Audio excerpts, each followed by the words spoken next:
mau bikin video Q&A, tapi aku mau disclaimer dulu. Aku nggak pakai masker karena aku lagi di taman terbuka dan gak ada siapapun, gak ada orang, jadi cuma aku sendiri, makanya aku berani lepas masker. Nah, aku bikin video Q&A karena gak banyak sih, tapi ada beberapa dari kalian yang nanya, tapi banyak yang sama gitu loh. Jadi daripada aku balesin satu-satu dan berulang-ulang, jadi mendingan aku gabungin dan aku jawab di video kali ini. Nanti di akhir video juga bakal aku umumin siapa yang dapat giveaway dari aku. Jadi jangan lupa untuk nonton video ini sampai akhir ya. Yuk kita mulai videonya sekarang.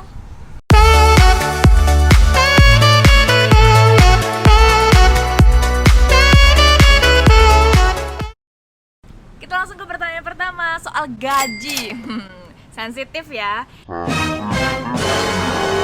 Ini pertanyaan dari Kak Ferry Hartantio. Boleh tahu nggak range salary news anchor gitu? Sama dari DNGAWN.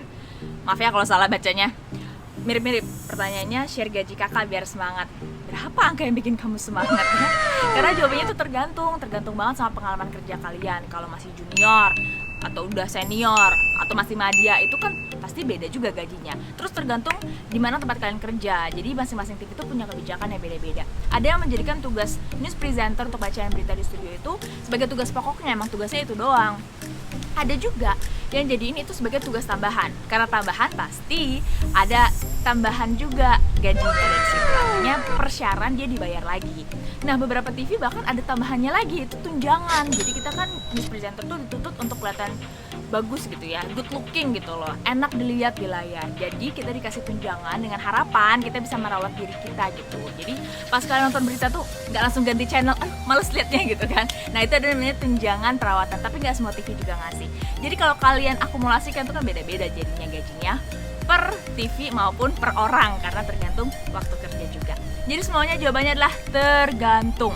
Tapi yang harus diingat adalah kalau kalian ingin punya banyak duit, jangan jadi jurnalis televisi. Tapi kalau kalian mau punya banyak pengalaman, jadilah jurnalis televisi. Aduh, anginnya kencang. Kita ke pertanyaan selanjutnya. Dari Yoce Rafaye. Pernah nggak ketika lagi baca berita tiba-tiba pingin ke toilet? Bukan pernah lagi, tapi sering. Kalau kalian udah nonton nih video presenter lagi ngapain kalau lagi jeda iklan, nah itu kalau nggak salah judulnya. Nanti kalian nonton aja di sini, itu pasti terjawab sudah ya. Jadi bukan hanya panggilan alam yang ringan, panggilan alam yang berat pun sering terjadi ya. Terutama kalau aku siaran pagi itu ya, suka mulus-mulus gitu.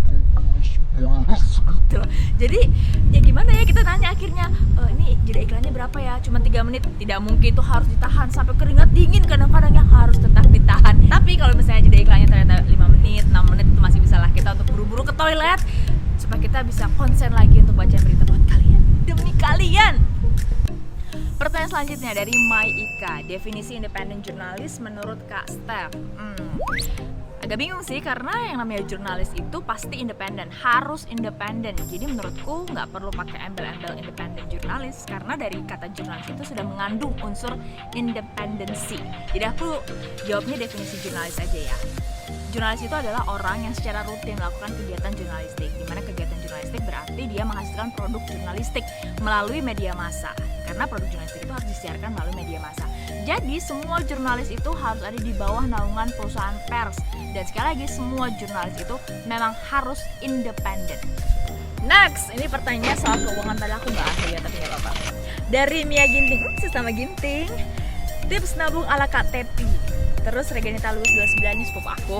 Cara investasi keuangan terbaik yang kamu tahu versi Stepu meskipun belum menikah. Basicnya sama sih menurut aku.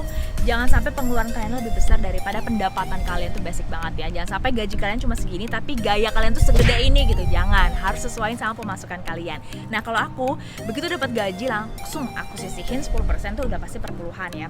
Terus 40% itu aku untuk tempat tinggal dan juga makan. Terus 10% lagi operasional, itu hal-hal yang harus kalian lakuin di bulan itu. Misalnya harus potong rambut kan, bensin itu masuk ke situ. Terus 10% happy-happy, ada nih duit happy-happy buat nongkrong-nongkrong. Nah kalau lagi pandemi nggak bisa nongkrong-nongkrong ya, mungkin delivery jajanan yang kalian suka. Terus 20% investasi dan 10% tabungan. Nah, soal investasi ini menurut aku itu harus banget kalian mulai dari semuda mungkin. Kalian mungkin mikir aku masih SMA, masih kuliah. Itu harus dimulai dari sana. Jangan sampai udah setua aku tuh kayak menyesal, sangat menyesal. Kalian harus mulai dari usia semuda mungkin supaya kalian tuh punya modal ketika kalian memulai karir. Nah, tentuin juga jenis investasinya sesuai dengan target kalian. Misalnya untuk nyicil apartemen, nyicil rumah, atau nyicil mobil gitu loh. Jadi kalian tahu menentunya jenis apa nih investasi yang mau kalian lakuin. 2 tahun kah, 5 tahun kah, atau 10 tahun. Nah, menurut aku yang paling penting adalah kalian pelajarin dulu jenis investasinya. Yang paling gampang, ini menurut aku ya, pengalaman aku sendiri, pelajarinlah emas dan juga reksadana. Itu sangat mudah untuk kalian pelajarin dan juga minim resiko. Mulailah dari situ, oke? Hai, maaf banget ya, jadi kemarin itu udah kesorean bikin Q&A-nya. Jadi aku lanjutin di hari ini. Aku lagi di kantor, hari ini yang ngambil gambar adalah Guido. Thanks to Guido. Sebutin biar dia mau megangin handphonenya.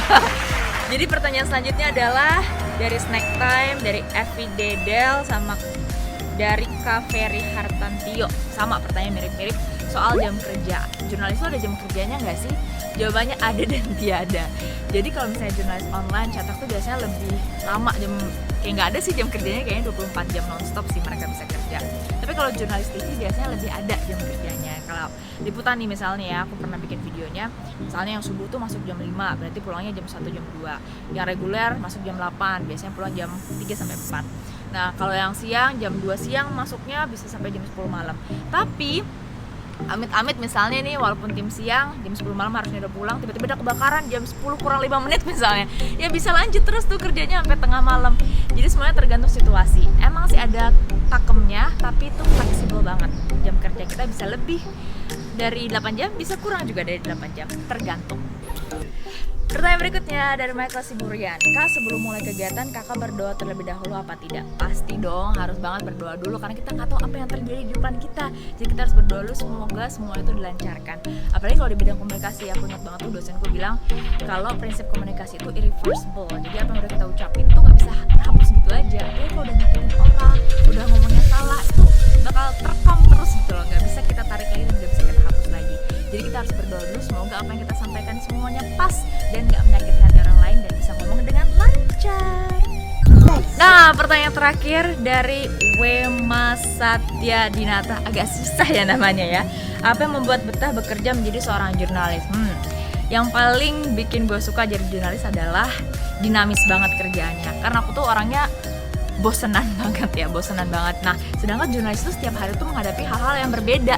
Jadi misalnya nih, hari Senin bahasnya politik, hari Selasa bahasnya hukum, Rabu bisa tiba-tiba makan-makan gitu loh. Jadi variasi banget kerjaannya, nggak cuma duduk nulis-nulis di belakang meja. Jadi itu seru banget.